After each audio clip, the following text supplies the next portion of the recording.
Yeah, from the start, it was a tough day for us, obviously, and Bailey. The way he threw the ball wasn't like him. Um, the command is normally something he has, and he's able to pitch with all of his different pitches and add and subtract and put him where he wants. He wasn't really able to find that today. Even for the first inning, he gets through it, but it was tough. He battled himself.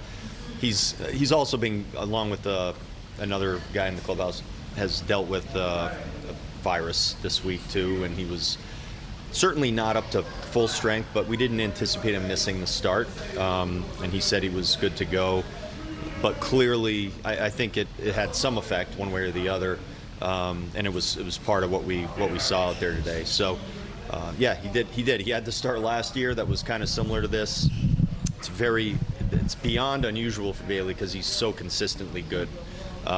So every time you see something like that, you're kind of trying to figure out just what was going on and what happened. But he's able to wash things away pretty easily. He's a very mature guy. He knows how to prepare. He's going to be fine for his next start. How much does it catch your attention when he walked 43 guys all last year and walks 2 of those first 3 guys? Just your alarm would kind of go off a little bit. Yeah, a little bit. I mean, he was working very hard out there just to give what he had, and you could see that pretty early on.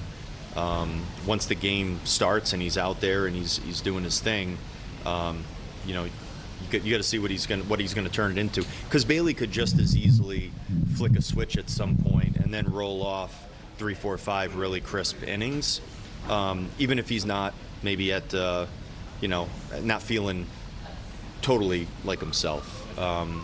So you got to give him the opportunity to do that. And today, it just didn't come today. And the way he recovered last year after his first outing and went on to pitch the way that he did, I'd expect some version of that from him.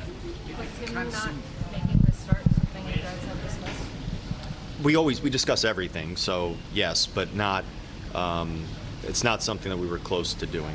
We weren't going to pull him out of the start unless there was a legitimate reason why, and we felt confident that he shouldn't be pitching, and that wasn't the case.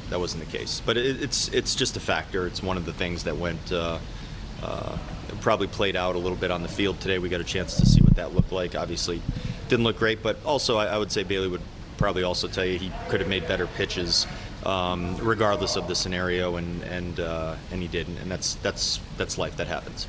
It kind of seemed like after he couldn't get in the zone, it was almost like he got too much in the zone after that. I mean, I feel like that's something you see sometimes, but was that what it looked like to you, that it was almost an over-adjustment to kind of the middle of the plate? Well, he's a good strike thrower, and when you're not able to put the ball quite where you want it, you gotta be in the zone. So you have to do that, no matter who you are. Other guys have had starts like that too, where you're pitching the way you normally pitch. Maybe it doesn't feel quite there, so you got to just pound the zone and see what happens at that point. So I think we're going to get a different version of Bailey the next time out. I feel pretty confident about that.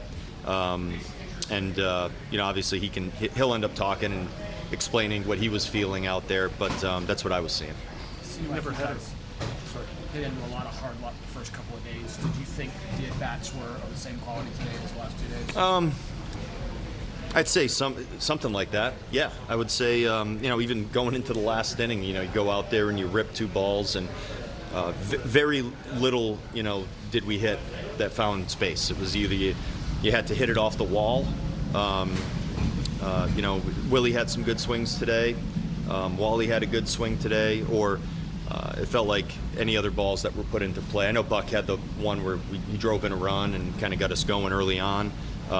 Probably the only ball that wasn't, hit hard that was able to get anything going for us. And a lot of these balls that we're hitting, and they're coming off the barrel hot, and they're line drives, and they're, making diving plays all over the place the entire series.